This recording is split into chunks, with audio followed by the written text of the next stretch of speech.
আজ থেকে আপনিও পারবেন ঠিক এরকম আমার মতো করে একটা ছবিকে ৩ বার ৪ বার ধরে ফেসবুকে আপলোড করতে পারবেন। কিভাবে করবেন? কোনো রকম কপিরাইট পড়বে না। সম্পূর্ণ টোটাল আজকে এডিটিংটা আমি দেখিয়ে দেবো। তো ভিডিওটা শেষ পর্যন্ত দেখতে থাকো। ভিডিওটা অবশ্যই তোমার কাজে লাগবে। তো চলো দেখিয়ে দিচ্ছি। তো ১ম এ তোমরা তোমাদের ফোনে প্লে স্টোরে চলে যাবে। প্লে স্টোরে গিয়ে সার্চ করবে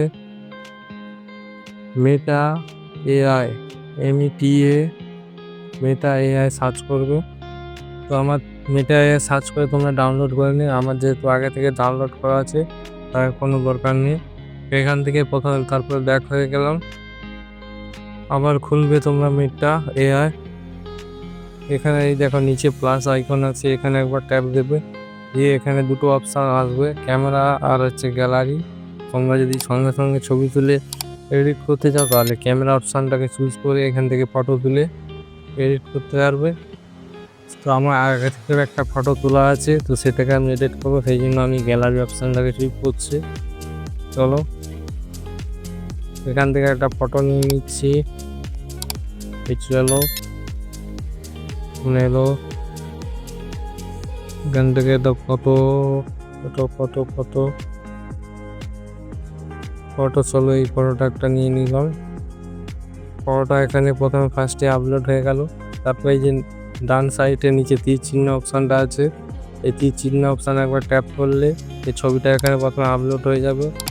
এবার হচ্ছে আসল কাজটা তোমাদেরকে করতে হবে। এই ছবিটা ধরো আমি জামার একটা কালার চেঞ্জ করব। তো এখানে রিপ্লে টু মেটা এআই নিচে যে লেখাটা আছে এখানে একবার ট্যাপ দিবে। ট্যাপ দিলে দেখো লেখার অপশান চলে এসছে, তোমরা এখানে লিখতে পারবে। তো আমি যেহেতু জামার কালারটাকে চেঞ্জ করবো তো আমি লিখছি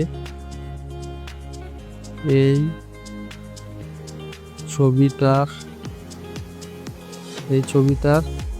জামার কালার লাল কালার করে দাও। তো আমি এখানে লিখছি যে এই ছবিটা জামার কালার লাল করে দাও। তারপর লিখে এই যে তীর চিহ্নটা আবার একবার ট্যাপ দেবে। তো এবার একটু প্রসেসিং দিবে, দেখো প্রসেসিং নিচ্ছে। তো দেখো ছবিটার জামার কালারটা কি সুন্দর রেড করে নিয়েছে। তো এইভাবে তোমরা করতে পারবে বিভিন্ন রকম জামার কালার, লাল বলো, সবুজ বলো, হলুদ বলো, বিভিন্ন রকম কালার করতে পারবে। এরকম করে তোমরা এখান থেকে আপলোড করে বিভিন্ন জায়গায় পোস্ট করতে হবে, কোনো রকম কপিরাইট আসবে না। আর এই ছবিটাকে তুমি ডাউনলোড করার জন্য ছবিটাতে একবার ট্যাপ দিলে নিচের দিকে যে দেখছো সেভ অপশান, তাহলে সেভ অপশানে একবার টিপলে তোমার এই ফটোটা আমার ফোনের গ্যালারিতে সেভ হয়ে যাবে।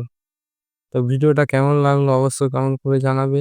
আর তোমরা এই ধরনের ভিডিও দেখার জন্য অবশ্যই চ্যানেলটাকে একবার সাবস্ক্রাইব করে নাও। তো চলো টাটা।